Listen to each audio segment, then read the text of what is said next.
Chris, hurry up, we are late. John shouted nervously. Chris was walking behind the others carrying a shovel for work. They were heading to the local cemetery to mess around and make some money. Yes, make money. They were a reckless group and did all kinds of terrible things. Vandalizing, stealing alcohol and cigars from stores, and even going to cemeteries, digging up graves and taking expensive jewelry or just items left in the coffins. Everything had always gone smoothly until now. They slipped into the cemetery unnoticed and started digging up a grave. They opened the coffin lid. Inside lay a woman, her hands tightly clutching an expensive necklace. John was the most unstable of the group, but he was the informal leader of all their ideas. This time John, like a madman, lunged at her, his eyes burning with wildfire. He yelled, jumped on the corpse, and even kissed her cold blue lips.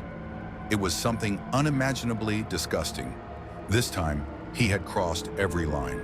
Chris couldn't take it and struck John from behind with the shovel, hitting him on the head.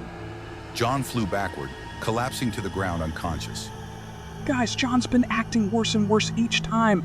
I feel like I'm going to lose my mind soon. Alex said, frightened. For sure, let him lie there for a bit. Chris exhaled, gripping the shovel as if it were the last line of defense.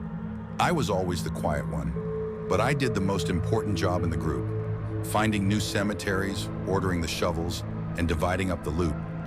Going to the same cemetery multiple times was too dangerous. Guards or people might notice the signs of digging, and our goal was to find as many valuables as possible before they ran out. 10 minutes had passed, and John still hadn't come to. Chris moved closer to check his breathing, but suddenly Eric jerked up and punched Chris in the face with all his strength. You'll learn not to hit your elders from behind, you idiot, he said, getting to his feet. John started walking away, his voice echoing from somewhere in the darkness. What are you standing around for? This fool will catch up to us anyway. But when I bent down to check Chris's breathing, he was already gone. Alex ran over to me, his face pale.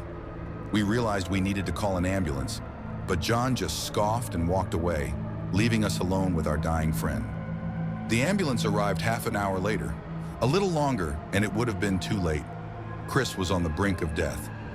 Alex and I walked home in silence. I hope he's alive.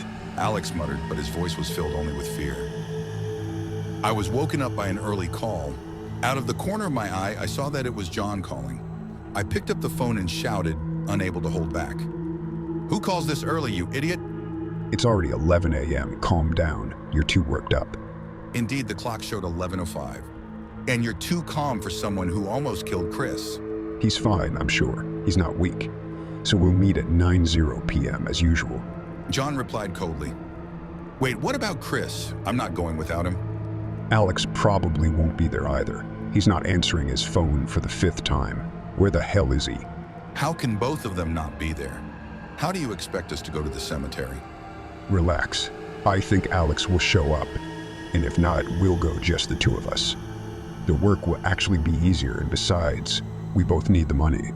And we'll get more of it, don't you get it? I really didn't want to go, but I knew I'd soon have to pay rent for my apartment. Plus, I still owed money for that stupid car I bought for my ex, which she wrecked on the first day, and then she cheated on me. It makes me sick just thinking about it. Okay, 9:00 p.m., I'll be there. The day went by, and I still didn't know anything about Alex or Chris. I met up with John, but Alex never showed. We headed to the cemetery, but I couldn't shake the terrible thoughts I had about what was happening. He found the grave of a young girl and started digging. When we opened the coffin, her beauty was terrifying. A thin, mutilated body in a white dress. There were signs of violence on her body. My God, what a horrible fate she must have had. I muttered, feeling goosebumps on my skin.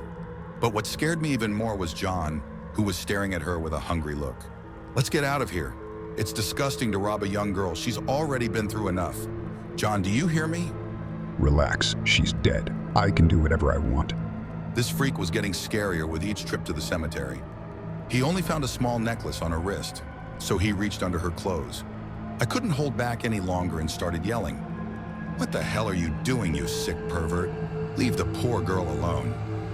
Easy, easy. I've already taken everything we need. When we left the cemetery, John started coughing, and his face was deathly pale. He had been coughing since we met up, but this time the cough was worse and more frightening. When I got home, I realized I needed to change, and with that thought, I fell asleep. The next day was the worst of my life. I woke up as if nothing had happened, and no one bothered me until 3 p.m. That's when I started to worry and began calling everyone. No one answered and panic set in. Suddenly, John called, and I shouted in relief. Thank God everything's okay. Is this Cooper? Yes, what's up with John? You see, he's dead. The virus got him. And the call ended. How could this be? What happened? I couldn't take it, and I rushed to the hospital to see Chris.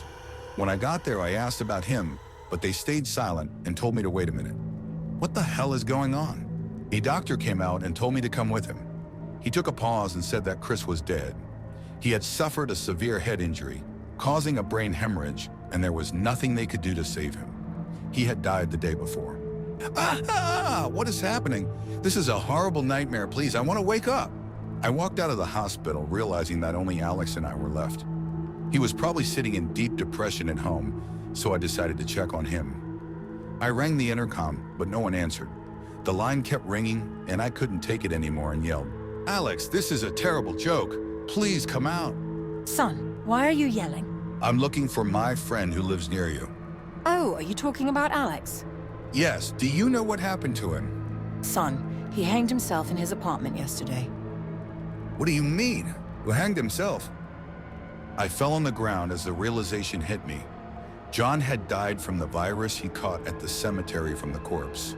Chris had died from the head injury John inflicted, and Alex probably just couldn't handle Chris's death. At that moment, all my emotions drained away, and I simply walked to the store to buy 3 liters of draft beer.